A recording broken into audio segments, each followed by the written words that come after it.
গত বছর CMF phone 1 বাজারে বেশ ভালো সাড়া ফেলেছিল, বিশেষ করে তরুণদের মধ্যে। তখন নাথিং এর দাবি ছিল 1 লাখ ইউনিট মাত্র 3 ঘন্টায় সেল হয়েছে। আর এখন তার সাকসেসর হিসেবে আসছে সিএমএফ ফোন 2 প্রো। তবে একটা জিনিস মাথায় রাখবেন, তাদের সিএমএফ ফোন 1 প্রো লঞ্চ করেনি, এবার সিএমএফ ফোন 2 না এনে directly CMF phone 2 pro launch করা হয়েছে। ক্যামেরা পারফরমেন্সের দিক দিয়ে এটা প্রো লেভেলের, এন্ড অবভিয়াসলি এটার যে ওএস এবং যে ধরনের আপডেট মিলি, that is stand out. But what about performance, what about the durability, সব দিক বিবেচনায় এই ফোন কেমন হবে সব জানাবো আজকের ভিডিওতে। সাথে আছে আমি রায়হান, আপনি দেখছেন টেকনুব। আর একটা রিমাইন্ডার দিয়ে রাখি, যদি সাবস্ক্রাইব না করে থাকেন তাহলে সাবস্ক্রাইব করে রাখুন। বক্স খুললেই চোখে পড়বে ফোনটা, সাথে আবার transparent back cover, type C to type C cable এবং 33 ওয়াট ফাস্ট চার্জার, যা তারা এইবার বক্সের সাথেই দিয়ে দিয়েছে। Big Thums up for that. সাথে আছে একটি সিম ইজেক্টর পিন এবং কিছু দরকারি ম্যানুয়াল। পেছনে এবার ম্যাট প্লাস শাইনি ফিনিশ রাখা হয়েছে। ফোনটি এসেছে 4টি কালারে, মিন্ট গ্রিন, ব্ল্যাক,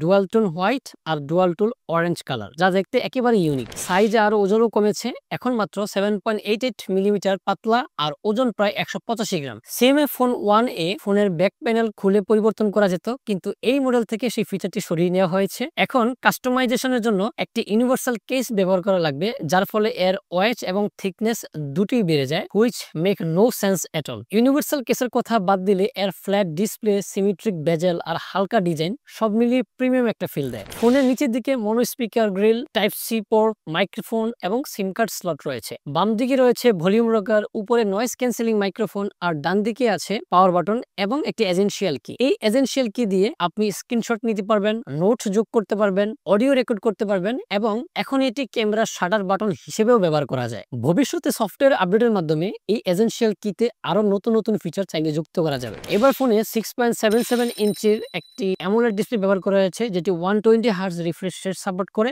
সেই সাথে রয়েছে HDR10+ সাপোর্ট। ডিসপ্লেটি বেশ উজ্জ্বল, হাই কোয়ালিটি ব্রাইটনেস মোডে এটি 1300 নিটস পর্যন্ত পৌঁছাতে পারে। এর ফলে সরাসরি সূর্যের আলোতেও বাহিরে ডিসপ্লে দেখতে কোনো প্রকার অসুবিধা হবে না। ডিসপ্লে সুরক্ষার জন্য এতে পান্ডা গ্লাস প্রোটেকশন ব্যবহার করা হয়েছে। আগের মডেলের তুলনায় ডিসপ্লের চারপাশে যে বেজেলগুলো রয়েছে সেগুলো কিছুটা কমানো হয়েছে এবং এবার সেগুলো সিমেট্রিক্যাল। সিএমএফ ফোন 1-এ অলওয়েজ অন ডিসপ্লে ফিচারটি ছিল না, তবে এই নতুন সিএমএফ ফোন 2 প্রোতে অলওয়েজ অন ডিসপ্লে এই ফিচারটি অ্যাড করা হয়েছে এবং এটি শিডিউলও করা যায়। এছাড়াও এতে in display optical fingerprint scanner রয়েছে। সব মিলিয়ে এটিকে একটি ভালো মানের ডিসপ্লে বলা যায়। ভিউইং অ্যাঙ্গেল এবং এর কালার প্রোডাকশনও বেশ ভালো, তবে এর অডিও সেকশনটা আমাকে হতাশ করেছে। নাম দিয়েছে প্রো, কিন্তু স্পিকার সাউন্ড কোয়ালিটি হচ্ছে অ্যামেচার লেভেলের। সিএমএফ ফোন 1-এও সিঙ্গেল স্পিকার ছিল, তবে সেই সিঙ্গেল স্পিকারটি লাউড এবং ডিসেন্ট ছিল সিএমএফ ফোন 2 প্রো এর তুলনায়। প্রো মডেল হওয়া সত্ত্বেও এতে ডুয়াল বা স্টেরিও স্পিকার নেই, যা কিছুটা অপ্রত্যাশিত। এতে একটি ভলিউম অ্যাম্পলিফাই ফিচার রয়েছে, যা ভলিউম 150% পর্যন্ত বাড়াতে পারে, তবে সর্বোচ্চ ভলিউমে সাউন্ড ফাটাফাটা বা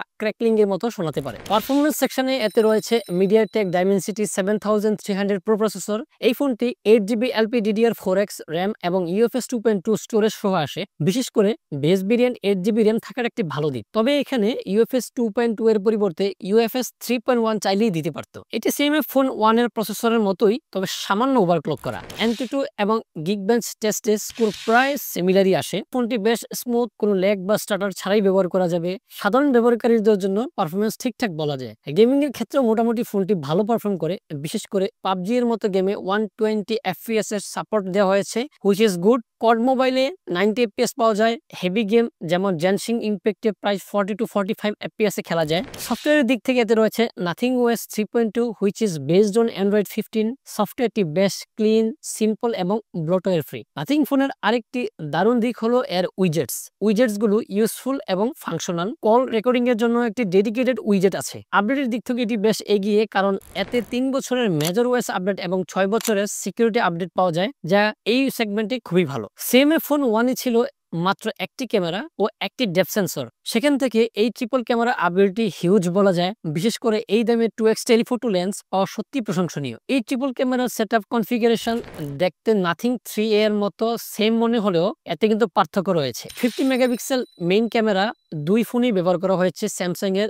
GN9 সেন্সর, যা বেশ ভালো লেভেলের ইমেজ কোয়ালিটি দিতে সক্ষম। তবে এখানে একটা গুরুত্বপূর্ণ পার্থক্য রয়েছে। CMF ফোন 2 Pro রয়েছে EAS, যা সফটওয়্যারের মাধ্যমে স্টেবিলাইজ করে, মানে OIS এর চেয়ে একটু পিছিয়ে থাকবে ভিডিও বা নাইট শটে। অন্যদিকে ফোন 3 তে দেওয়া হয়েছে OIS, যার ফলে ছবিতে কম শেকিনেস এবং কম ব্লার আর ভিডিও অনেক স্মুথ হয়। 8 মেগাপিক্সেল আলট্রা ওয়াইড ক্যামেরাতেও রয়েছে চমৎকার ভিউ, তবে সেন্সরটি আলাদা। ফোন 2 Pro তে ব্যবহার করেছে গ্যালাক্সি কোরের GC08A8 সেন্সর, যা বাজেট ক্যাটাগরিতে ঠিকঠাক পারফরমেন্স দেয়। ফোন 3 এ আছে সনি IMX355। এটি পুরনো হলেও ভালো মানের সেন্সর, বিশেষ করে ডিটেলস আর কালার রিপ্রোডাকশনে একটু এগিয়ে থাকে। টেলিফটো ক্যামেরা হিসেবে দুই ফোনেই 50 মেগাপিক্সেলের 2x পোর্ট্রেট সেন্সর ব্যবহার করা হয়েছে, তবে পার্থক্য আছে জুম এবং সেন্সরে। ফোন 2 Pro তে আছে অমনিভিশনের OB50D, যা 20x পর্যন্ত ডিজিটাল জুম সাপোর্ট করে। পোর্ট্রেট শটগুলিতে ভালো ব্যাকগ্রাউন্ড ব্লার আর ফোকাস শার্পনেস পাওয়া যায়। ফোন 3 তে ব্যবহৃত হয়েছে স্যামসাং এর GN5, যার সর্বোচ্চ ডিজিটাল জুম ক্ষমতা হচ্ছে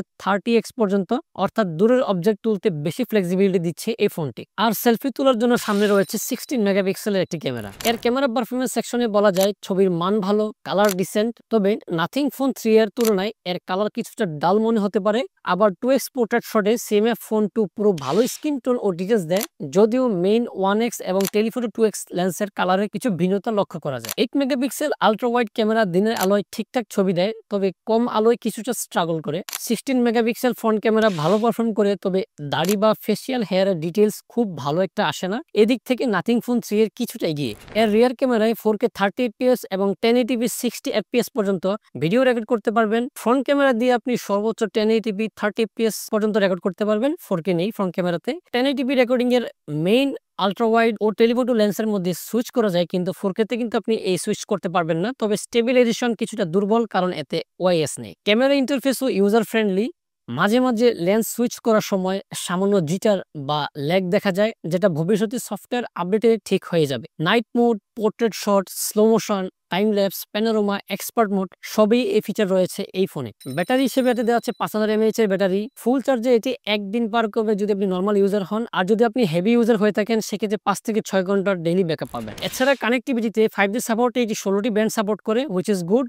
Wi-Fi 6, Bluetooth 5.3 ফিচার রয়েছে এতে। IP54 রেটিং, যেটা আগে IP52 রেটিং ছিল, এবং এখানে SD কার্ডেরও সাপোর্ট রয়েছে, যা 2 টেরাবাইট পর্যন্ত আপডেট করা যাবে। তবে এখানে কিন্তু NFC নেই, আর স্টেরিও স্পিকার না থাকারও একটা মাইনাস পয়েন্ট। ফোনের সাথে কিছু আলাদা অ্যাক্সেসরিজ কিনতে পারবেন, যেমন universal case, magnetic wallet, stand আর লেন্স, যা দিয়ে ফোনটিকে কাস্টমাইজ করা যায় নিজের মতো করে। 8GB র্যাম এবং 128GB স্টোরেজের ভেরিয়েন্টটি ইন্ডিয়াতে পাওয়া যায় 18,999 রুপিতে, যা কারেন্সি কনভার্ট করলে 27,200 টাকা হয়। যদিও মার্কেটে তা 29 থেকে 30,000-এর মধ্যেই সেল হবে শুরুর দিকে। বাট সমস্যা হচ্ছে এই প্রাইস রেঞ্জে নাথিং ফোন 2 এও পাওয়া যায় ডেডিকেটেড 50 মেগাপিক্সেল টেলিফটো লেন্স ছাড়াও বাকি সবকিছু অলমোস্ট সিমিলার। এখন আপনি কোন ফোনটি কিনবেন এই প্রাইস রেঞ্জ হলে জানিয়ে দিতে পারেন আমাদের কমেন্ট করে।